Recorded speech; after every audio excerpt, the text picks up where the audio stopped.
Black family is humiliated in a fancy restaurant, but their reaction was surprising. The morning sunlight flooded the spacious living room of the Thompsons' house in Atlanta, reflecting off the dark wood furniture and carefully chosen paintings by Evelyn. It was a home that exuded warmth and success, with every detail representing the family's journey of hard work and achievements.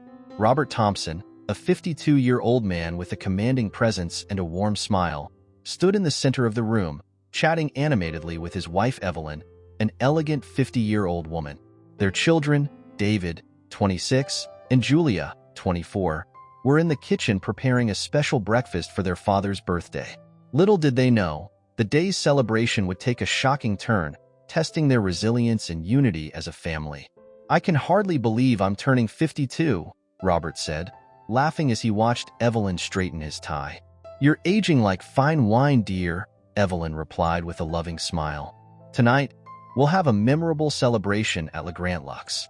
They're known for their impeccable service and wonderful food." David entered the room with a breakfast tray. "Dad, today is your day. We need to make sure you're treated like a king," he said, placing the tray on the coffee table. "We made your favorites, blueberry pancakes and Colombian coffee." "You really know how to spoil a man," Robert said, sitting down and starting to serve himself. Julia followed closely behind David, carrying a gift wrapped in shiny paper. "And don't forget this, a little present from all of us." Robert opened the gift to find an elegant watch. "You really didn't have to do this." "Of course we did, Dad," Julia replied, giving him a hug. "You deserve the best." After breakfast, everyone began to prepare for the evening.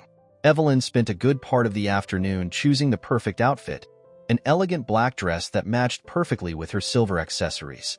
David and Julia were also getting ready, ensuring they were up to the event. Meanwhile, Robert went to his home office to finalize a few last work details. He was a successful businessman, owning a chain of tech stores in Atlanta.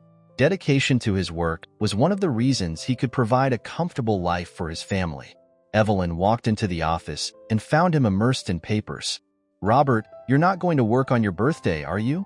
she asked, placing her hands on his shoulders. "I'm almost done, I promise," he said, turning to her. "Besides, I want everything to be in order so we can enjoy the evening without worries." Evelyn smiled and kissed his forehead. "We're all very proud of you. Now finish up so we can get ready together."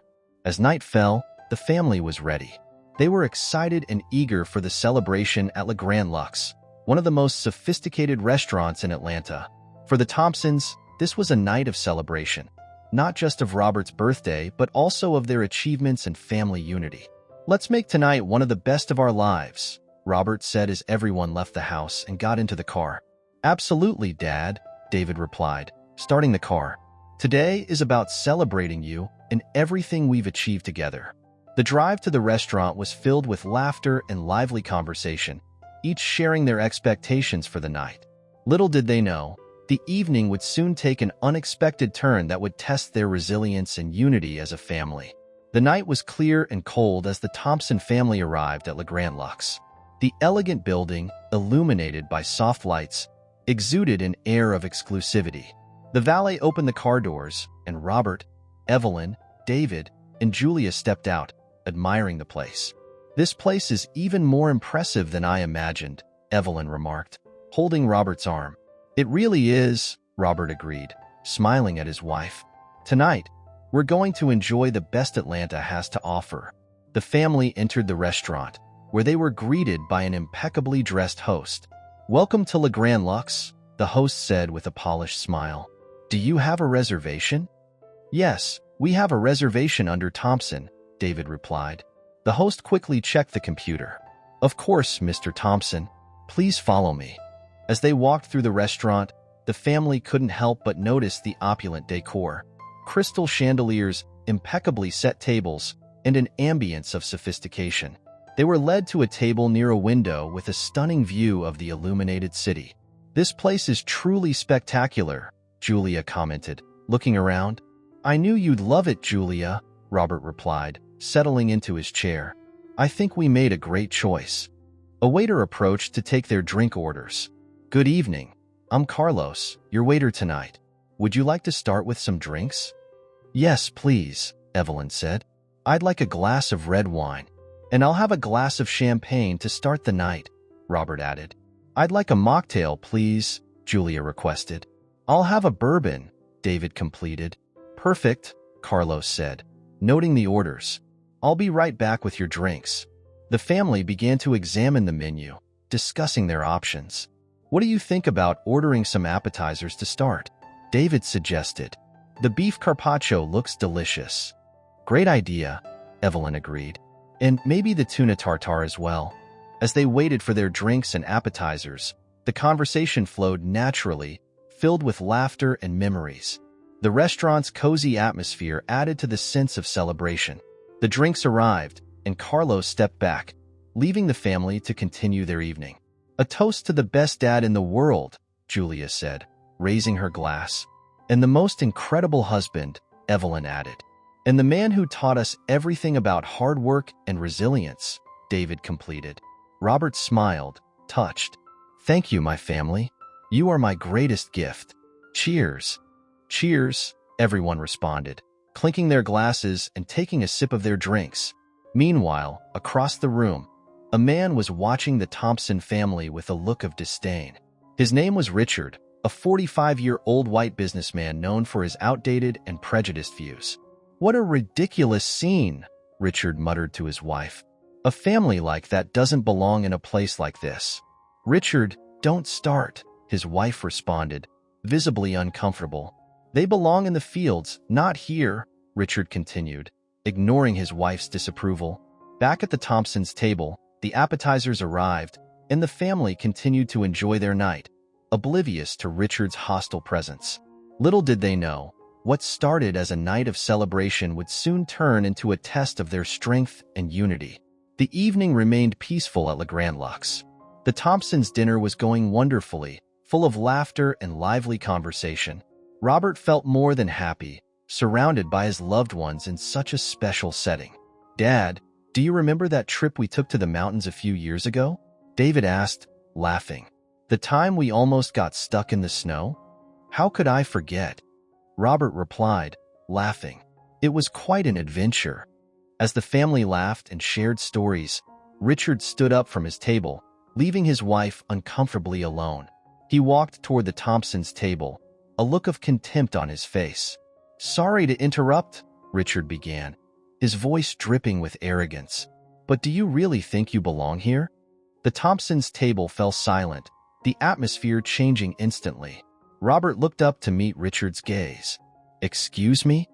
Robert asked, keeping his composure. You heard me, Richard continued, unfazed by the disapproving look around him. This is a classy restaurant, not a place for, well, people like you. Evelyn, shocked, held Robert's hand under the table.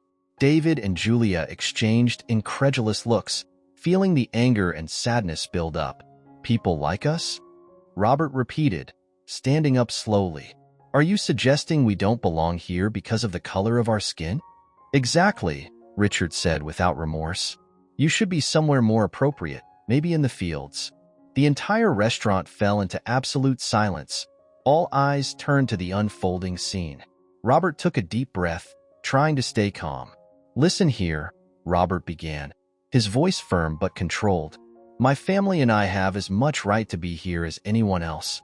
We work hard, contribute to society, and deserve respect.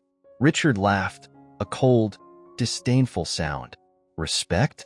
That's something you earn, not demand, and you don't deserve to be here. David, visibly irritated, also stood up. You think you can talk to us like this just because we're in a fancy restaurant? This isn't acceptable anywhere. The restaurant manager, noticing the commotion, hurried over to intervene. Gentlemen, please, let's keep things calm. Is there something I can help with? Yes, you can, Evelyn said firmly. We'd like this man removed from the restaurant. He's harassing us and being extremely racist. The manager looked at Richard, then at the Thompson family, clearly uncomfortable. I apologize for any inconvenience, Mr. Thompson. Perhaps it would be best if your family— We're not going anywhere, Robert interrupted. We're not the ones causing problems. Richard stepped forward, still defiant. This is ridiculous. I'm a regular customer here. You should listen to what I say." "Enough," Robert said, looking directly at Richard. "Let's go, family. This isn't the place for us tonight." With dignity and heads held high, Robert led his family out of the restaurant, leaving behind a room full of stares and murmurs. Evelyn held his arm tightly, while David and Julia followed closely behind. "Dad, that was horrible," Julia said, her voice trembling. "How can someone be so cruel?" "It was terrible, honey," Robert replied, trying to comfort her. "But we won't let this break our spirit. We'll go home and decide what to do next. We'll fight for justice." As they left the restaurant, Robert felt a mix of anger and sadness. He knew this battle wouldn't end there, and that his family's dignity and justice needed to be defended. "Tonight doesn't end here," Robert said to his family.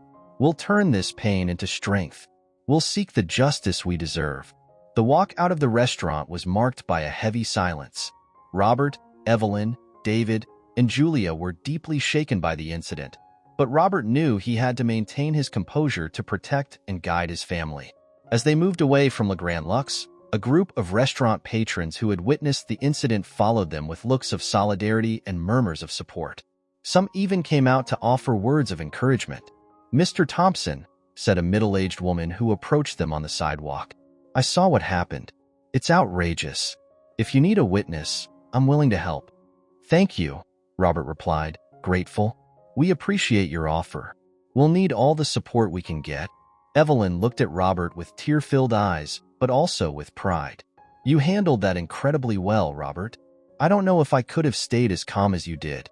Robert sighed, feeling the weight of the night on his shoulders. "It was tough, but we couldn't give him the satisfaction of seeing us lose our heads. Let's go home and discuss our next step." On the way to the car, David was visibly agitated. "Dad, I can't believe something like this can still happen in the 21st century. We can't let this slide."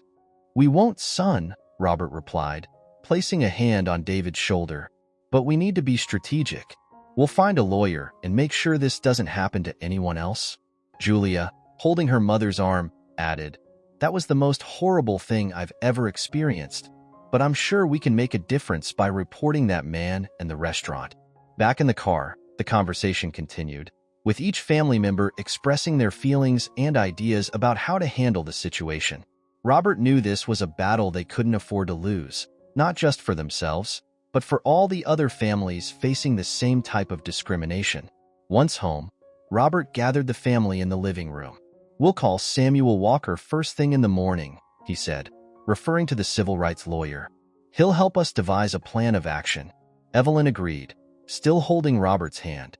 "We need justice not just for us, but for everyone who faces racism every day." The next morning, Robert woke up early and made the first call to Samuel Walker. Samuel, a respected lawyer known for his tireless fight against discrimination, listened intently as Robert recounted the incident. "This is unacceptable, Robert," Samuel said. "We need to set up a meeting as soon as possible. We must act quickly and ensure all evidence is collected while it's still fresh." "Thank you, Samuel," Robert said, feeling a bit of relief. "We'll be there first thing tomorrow." After hanging up, Robert felt a weight lift off his shoulders. "We have a meeting with Samuel tomorrow morning," he told Evelyn. "That's great," Evelyn replied. "We know we're in good hands." The next day, the Thompson family went to Samuel Walker's office, where they were warmly received. Samuel, a 48-year-old man with an imposing presence and visible determination in his eyes, sat down with them and began discussing the case. "We need all the information you can provide," Samuel said. "We'll file a lawsuit against the restaurant and the man who harassed you. We need to do this right and ensure this doesn't go unpunished." Robert, Evelyn, David, and Julia spent hours detailing the incident, providing all the information and testimonies possible. Samuel assured them that his office would work tirelessly to gather all necessary evidence and build a strong case. "We will seek justice," Samuel said firmly, "and we will make sure this never happens to anyone else." As the Thompsons left Samuel's office, they felt a renewed sense of hope. They knew the battle would be difficult, but they were determined to fight for what was right. The family's strength and unity would be their greatest weapons in the pursuit of justice. As the Thompsons left Samuel Walker's office, the air was filled with a mix of hope and determination. They knew they had a long road ahead, but they were ready to face the challenge together. "Dad, do you really think we'll get justice?" Julia asked, her voice still tinged with uncertainty. "Yes, we will," Robert replied firmly, holding his daughter's hand. "With Samuel by our side and the truth on our side, I have faith we'll be heard." Evelyn looked at Robert, her eyes reflecting both pride and concern. "We need to be strong, all of us. This is the time to show our resilience." When they got home, the family gathered in the living room to discuss the next steps. David, always the most impulsive, was eager to take action. "We need to tell our story to the world," David said. "The media can be a powerful ally. If more people know what happened, we can push for real change." Robert agreed, but with caution. "Yes, the media can help, but we need to be careful. We don't want this to become a circus. We need to ensure our message is clear and powerful." Evelyn suggested, "Maybe we should start with social media. We can share our story and see how people react. If we get enough support, we can take it to the press." Julia, who had experience with social media, began to formulate a plan. "I can write a detailed post about what happened and share it on Facebook and Instagram. We need to be honest and direct, showing the reality of what we faced." With the family's support, Julia started working on the post while Robert and Evelyn discussed the best way to handle the inevitable attention. That night, Julia's post quickly gained traction. Comments of support and outrage began flooding their accounts. People from all over the country were standing in solidarity with the Thompson family, sharing their own stories of discrimination and expressing their support. "Look at this," Julia said, showing her phone screen to her parents. "Our story is spreading. People are really supporting us." Robert felt a wave of emotion seeing the positive response. "This is a good sign. It means we're not alone in this fight." By the next morning, the Thompson story was being widely shared. Several local journalists reached out, interested in covering the case. "We need to prepare an official statement," Evelyn suggested. "Something that sums up our experience and our goals." Samuel Walker helped the family draft a concise and powerful statement. Thompson Family Statement. Asterisk on the night of July 15th, our family was the victim of a racist act at a luxury restaurant in Atlanta. We were harassed and publicly humiliated by a patron, and the restaurant management failed to take appropriate action to protect our rights. We are seeking justice not just for ourselves, but for all families who face discrimination. We believe everyone deserves to be treated with dignity and respect, regardless of the color of their skin. We rely on the support of our community to ensure this never happens again. Asterisk. With the statement ready, the family began scheduling interviews with various TV networks and local newspapers. Their story wasn't just about an isolated incident, but about a systemic problem that needed to be addressed. During an interview for a local TV station, Robert expressed his feelings clearly and emotionally. "We are fighting not just for ourselves, but for all the people who have been silenced and marginalized. This is a call for change, so we can create a world where everyone is treated equally." Evelyn added, "We can't let hate and ignorance win. We believe in justice and the goodness of people, and we're here to make sure our children and future generations don't have to face what we did." The community's response was overwhelming. Support demonstrations began to spring up in Atlanta, with people marching in solidarity with the Thompson family and calling for change. The incident at Le Grand Lux had turned into a larger movement, driven by the courage and determination of one family seeking justice. With the growing support from the community and the media, the Thompson family was ready to take the next step, taking their case to court. The tension was high, but their determination to fight for their rights outweighed any fear.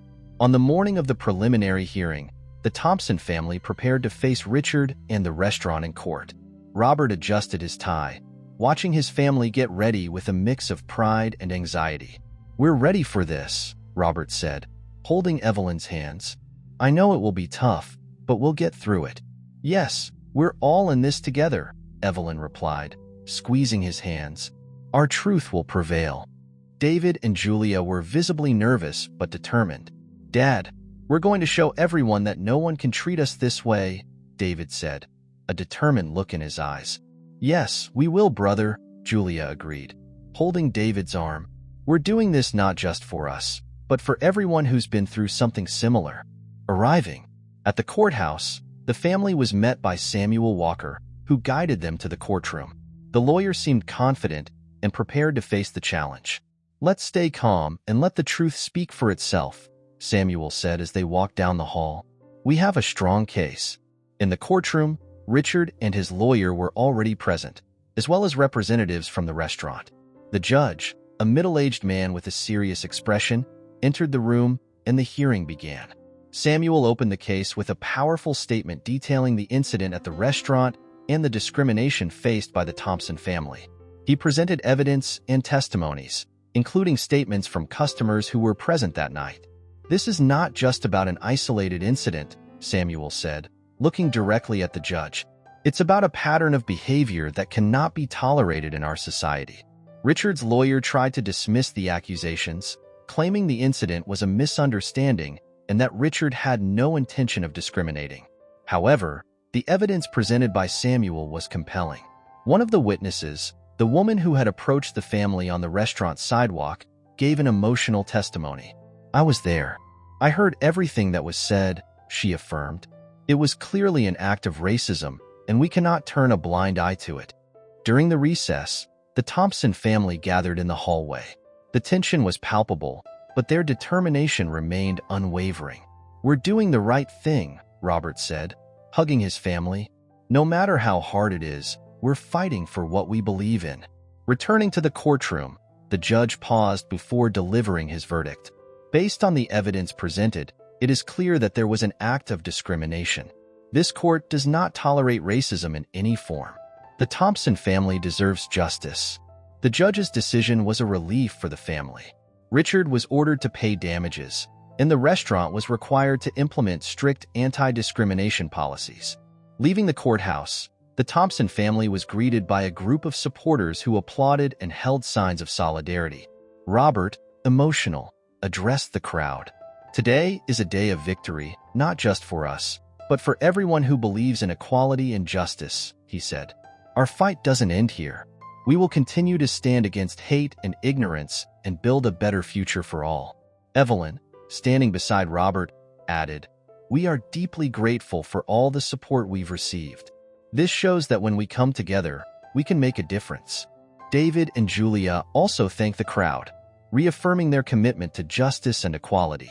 The Thompson family's journey was far from over, but they had taken an important step in the fight against discrimination. United and determined, they knew they could face any challenge and continue to fight for a fair world for everyone. After their courtroom victory, the Thompson family began to see the positive effects of their courage. However, they knew the fight against discrimination was far from over. The next step involved ensuring that Le Grand Luxe restaurant took meaningful measures to prevent future incidents of racism. Days after the court decision, the restaurant released a public statement on its social media channels and official website. In the statement, the owner, John Whitaker, expressed his regret over the incident and announced the implementation of new anti-discrimination policies. "It's a start," Evelyn commented, reading the statement on her phone. "But words aren't enough. We need to see concrete actions."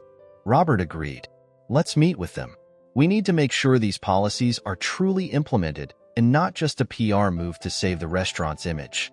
Samuel Walker helped arrange a meeting between the Thompson family and the owners of Le Grand Luxe. In the restaurant's meeting room, John Whitaker, accompanied by his management team, was waiting anxiously. "Mr. Thompson, Mrs. Thompson, thank you for coming," John said, extending his hand. "On behalf of Le Grand Luxe, I want to offer my sincere apologies for what happened. This does not represent the values we want to uphold here." Robert shook John's hand, but kept a serious expression. "We appreciate your words, Mr. Whitaker, but we're here to ensure real changes are made." John nodded, visibly nervous. "I understand. We are committed to implementing mandatory sensitivity and diversity training for all our staff. Additionally, we are setting up a hotline for discrimination complaints and forming an inclusion committee." Evelyn intervened, her voice firm. "We want to see these actions in practice. We will be monitoring closely and expect full transparency from you. This affects not just our family, but the entire community." Julia, always attentive to details, added, and we'd like to see regular reports on the progress of these initiatives. We don't want this to fade over time." John agreed to all the points. "Of course, we can provide quarterly reports on our efforts and outcomes. We are committed to turning this situation into an opportunity for growth and learning." As the meeting progressed, it became clear that the Thompson family was determined to ensure their demands were met. They discussed specific details of the training, including the inclusion of speakers from civil rights organizations and creating a safe environment for both employees and customers. After the meeting, they left the restaurant feeling a sense of progress. "It was a good start," Robert said as they walked back to the car. "But we still have a long way to go. We need to stay vigilant," added David. "This can't just be a temporary response. It has to be a permanent change." Julia agreed, reflecting on the conversation. "We'll make sure they keep their word. Our community deserves that." In the following days, the Thompson family received numerous messages of support and gratitude from the community. Many shared their own experiences and expressed their admiration for the Thompsons' courage in facing discrimination head-on. One evening, while gathered in the living room, Robert reflected aloud, "It's been a tough journey, but I think we're making a difference." Evelyn smiled, holding his hand. "Yes, we are. And together, we can keep fighting for a fair world." The Thompson family's story began to inspire others to speak out against injustice. Small activist groups started to form, focused on promoting equality and combating racism in their communities. The Thompsons' battle became a symbol of resistance and hope, a reminder that with unity and determination, it's possible to challenge and change the status quo. Robert, Evelyn, David, and Julia knew their fight was just beginning, but they were ready to face any challenge that came their way.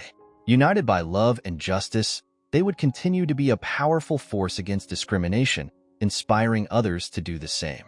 With the implementation of anti-discrimination policies at LeGrand Lux, the Thompson family felt somewhat relieved, but they knew there was still much to be done.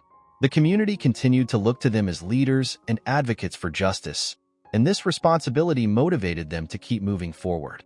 One morning, while having breakfast together, David brought up some news he had seen on social media. "Did you see this?" David asked, showing his phone. Another incident of discrimination, this time at a local supermarket. Robert frowned, taking David's phone to read the news. "This is unacceptable. It looks like the fight is far from over." Evelyn sighed, looking at her children. "We have to keep fighting. We can't let these things go unnoticed." Julia, always the most active on social media, suggested, "What if we organized a series of talks and workshops on equality and civil rights?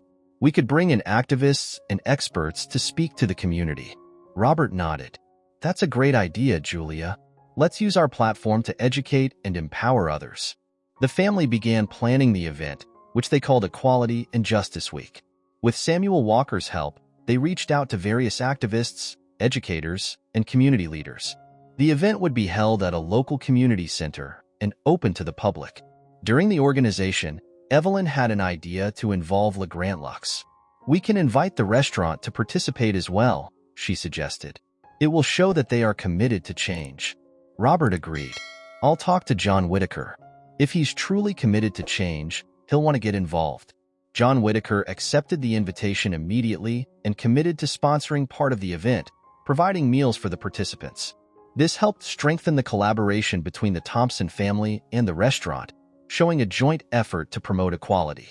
On the day of the event, the community center was packed. People of all ages and backgrounds came to hear the talks and participate in the workshops. Robert opened the event with an inspiring speech. "We are here today because we believe in equality and justice," Robert began, looking at the crowd. "Our fight against discrimination doesn't end with a victory in court. It continues in every action, every conversation, every opportunity to educate and empower." Evelyn also spoke, sharing her experiences and encouraging the community to come together. "We need to be the change we want to see in the world. We can't wait for others to do it for us. Together, we are stronger."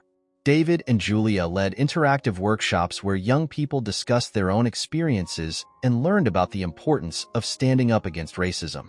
The discussions were deep and emotional, generating a sense of solidarity and commitment to change. At the end of the event, John Whitaker took the stage to thank the Thompson family and the community. "I want to express my gratitude to all of you. What happened at Le Grand Lux was unacceptable, and we are committed to doing better.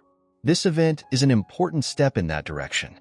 After the event, the Thompson family received numerous thanks and compliments. They felt they had truly made a positive impact on the community. Back at home, gathered in the living room, Robert reflected on the day. "Today was a big step, but we know the journey is long."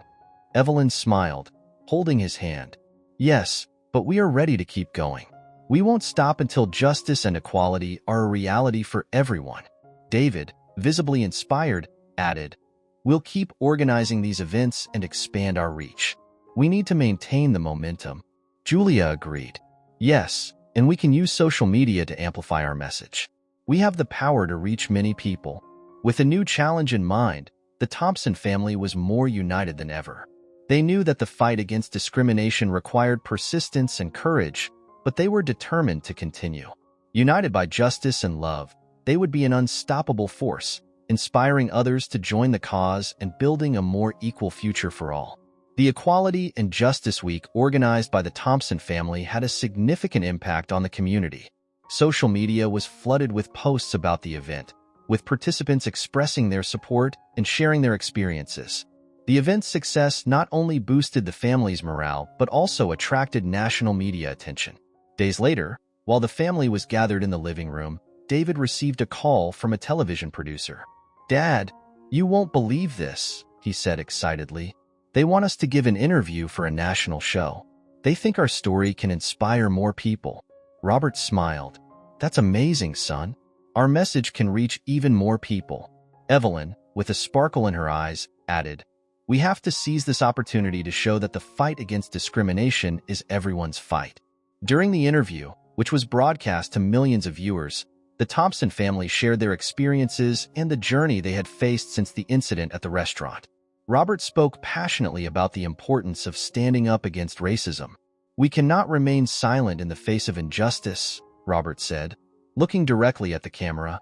"Each of us has the responsibility to fight for a more just and equal world."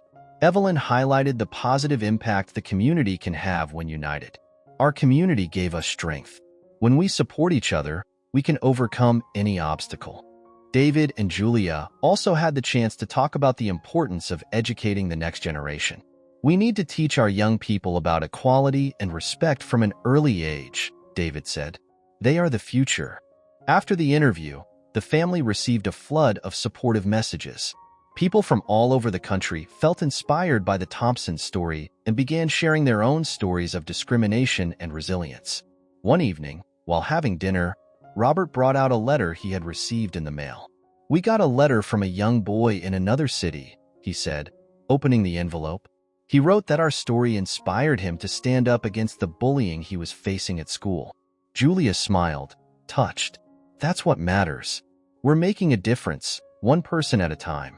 However, not all responses were positive. The family also faced negative reactions and threats from individuals who disagreed with their fight. Evelyn, worried about the family's safety, suggested, "Maybe we should consider additional security measures. We can't underestimate these risks." Robert agreed. "I'll talk to Samuel about it. We need to make sure we're protected." Samuel Walker, ever the reliable advisor, helped the family implement security measures and deal with the threats. "You're doing something important," Samuel said, "but it's essential to stay safe. Don't let fear stop you from continuing." Despite the challenges, the Thompson family remained steadfast. They knew they were on the right path and that their fight was inspiring others to join the battle against discrimination. One afternoon, while relaxing at the local park, Evelyn reflected on their journey so far. "It's been tough, but I think we're exactly where we need to be," she said, looking at Robert and the kids. "We're making a difference." Robert held her hand, agreeing. "Yes, and we're going to keep going. We can't stop now." David, always determined, added, "Let's plan more events and reach even more people. The fight against discrimination can't stop." Julia, with a hopeful smile, concluded, "We're just getting started. Our story is just one of many. We need to keep raising our voices and encouraging others to do the same." United by their common purpose of justice and equality, the Thompson family knew there was still much work to be done, but they were ready to face any challenge, confident that together, they could create a better future for everyone. Thank you for watching. We hope you enjoyed this content as much as we enjoyed making it for you. Don't forget to hit the like button, subscribe to our channel, and ring the bell to receive all our updates. If you want to share your ideas or experiences in the comments, we'll be happy to read and respond to all of you. See you in the next video. Warm regards.